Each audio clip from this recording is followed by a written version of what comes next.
मूर्ख साधु और ठग, the foolish sage and swindler in Hindi. एक बार की बात है, किसी गांव में एक साधु बाबा रहा करते थे। पूरे गांव में वह अकेले साधु थे जिन्हें पूरे गांव से कुछ न कुछ दान में मिलता रहता था।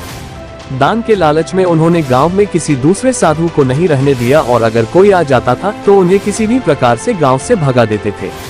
इस प्रकार उनके पास बहुत सारा धन इकट्ठा हो गया था।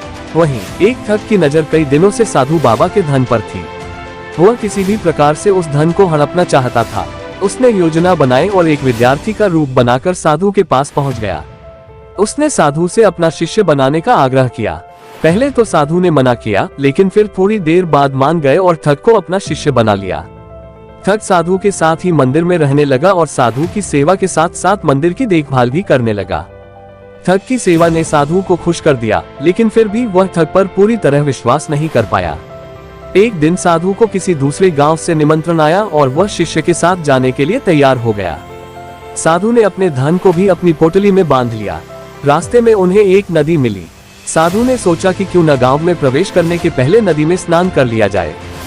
साधु ने अपने धन को एक कंबल में छुपाकर रख दिया और ठग से उसकी देखभाल करने का बोलकर नदी की ओर चले गए। ठग की खुशी का ठिकाना नहीं रहा। उसे जिस मौके की तलाश थी वो मिल गया। जैसे ही साधु ने नदी में डुबकी लगाई, ठग सारा सामान लेकर भाग खड़ा हुआ। जैसे ही साधु वापस आया, उसे न तो शिष्य मिला और न ही अपना सामान। साधु ने ये सब देखकर अपना सिर पकड़ लिया। कहानी से सीख। हमें इस कहानी से यह सीख मिलती है कि कभी भी लालच नहीं करना चाहिए और न ही किसी की चिकनी चुपड़ी बातों पर विश्वास करना चाहिए।